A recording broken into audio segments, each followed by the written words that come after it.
दोस्तों, आज की कहानी है ब्रह्मा बने शिव के सारथी। वैदिक काल में त्रिपुर नाम का एक असुर राजा था। उसने नागों, यक्षों, गंधर्वों तथा किन्नरों को जीतकर अपना राज्य दूर दूर तक फैला लिया। उसके 3 पुत्र ताराक्ष, कालकाक्ष तथा विद्युत काली हुए। इन तीनों ने देवलोक पर विजय पाने के लिए तप के नियमों का पालन करते हुए पितामह ब्रह्मा की कठोर तपस्या की। उनके दृढ़ संकल्प तथा तपोबल को देखते हुए ब्रह्मा जी प्रसन्न हुए और प्रकट होकर कहा, तारक पुत्रों, मैं तुम्हारी तपस्या से प्रसन्न हूँ, इच्छित वर मांगो। ब्रह्मा जी को साक्षात प्रकट हुआ देखकर तीनों ने उन्हें प्रणाम करके कहा, भगवान, यदि आप हमारी तपस्या से प्रसन्न हैं, तो हमें ऐसा वर दीजिए कि हम तीनों अलग अलग नगर बसाकर उस नगर समेत अंतरिक्ष, आकाश तथा किसी लोक में जहाँ चाहे भ्रमण सके तथा जब तक वे नगर मिलकर एक ना हो जाए तथा एक ही बाण से कोई उन्हें बेंध ना दे, तब तक ना तो वे नगर नष्ट हो, ना नगरवासी और ना ही हमारी मृत्यु हो। ब्रह्मा जी ने कहा, तथास्तु, ऐसा ही होगा। ऐसा कहकर ब्रह्मा जी अंतर्धान हो गए। अपने वरदानी होने की बात बताकर असुरों के शिल्पी मय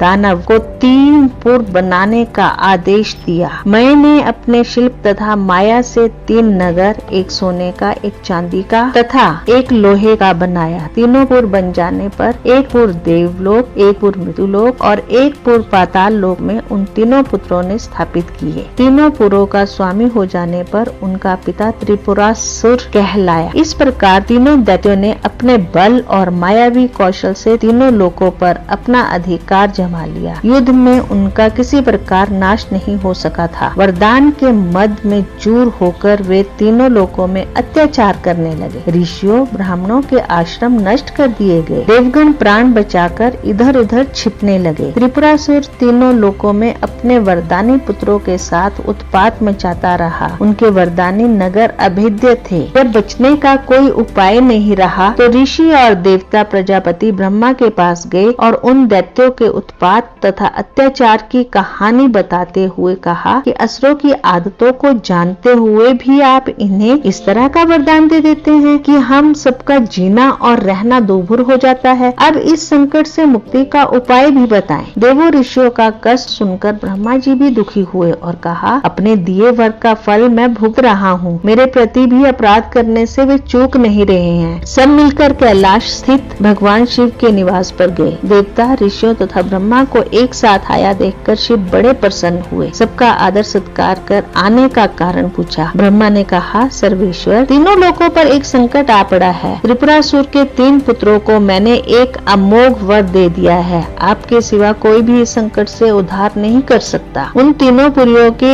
एक साथ मिलने पर तथा एक ही बाण से उन्हें ध्वस्त करने पर इस संकट से मुक्ति मिलेगी। शिव ने कहा, पितामह, जन कल्याण के लिए धनुष मैं धारण करूंगा। आप अपनी तथा देवों की सामूहिक शक्ति तथा तेज से एक दिव्य रथ तथा धनुष बाण तैयार करें। मैं त्रिपुरासुर का, उसके पुत्रों, नगरों तथा सैनिकों समेत संहार करूंगा। ऋषि, देवता और ब्रह्मा ये सुनकर बड़े प्रसन्न हुए। देव शिल्पी विश्वकर्मा ने एक दिव्य रथ तैयार किया। विष्णु, चंद्रमा तथा अग्नि ने वाणों को जन्म तेज दिया। वरुण, यम, कुबेर आदि लोकपालों ने रथ के अश्वों को अपनी शक्ति दी। अथर्वा, अंगिरा आदि ऋषियों ने रथ चक्रों को अपना तेज दिया। वायु ने रथ को वेग शक्ति दी। इस प्रकार देवों तथा ऋषियों की सम्मिलित शक्ति तथा तप तेज से तैयार रथ पर भगवान शिव दिव्य धनुष बाण के साथ ब्रह्मा दंड, रुद्र दंड तथा काल दंड लेकर बैठे। शिव ने कहा, अब इस रथ का सारथी कौन बनेगा? देवों ने कहा, देवेश्वर महादेव, आप आज्ञा दीजिए, जिसे कहेंगे वही सारथी बनेगा। शिव ने कहा, त्रिपुरासुर पुत्रों को वर देकर त्रैलोक्य में जिसने ये संकट पैदा किया है, वही त्रैदेवों के आदिदेव प्रजापति ब्रह्मा जी रथ का सारथ्य स्वीकार करें। इन्हें ही पता है कि किस कौशल से रथ को कहां से कहां ले चलना है। देवों ने संपूर्ण लोकों के सृष्टा प्रजापति ब्रह्मा को शिव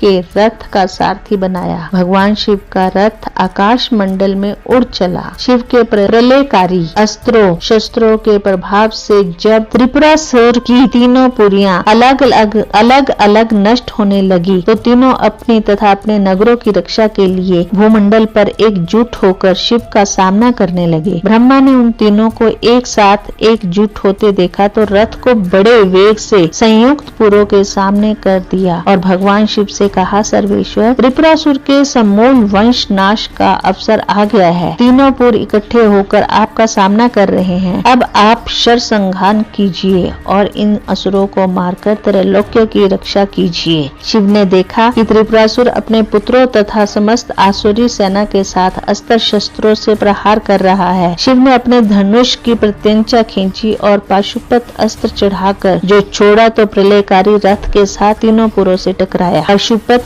अस्त्र से त्रिपुरासुर अपने पुत्रों तथा नगर समेत भस्म हो गया। ये देखकर ऋषियों तथा देवताओं ने भगवान शिव का जय घोष किया। तीनों लोकों में शांति स्थापित हो गई। दोस्तों, अगर मेरी ये कहानी आपको अच्छी लगी हो तो इसे प्लीज लाइक, शेयर और सब्सक्राइब करना ना भूलें। धन्यवाद।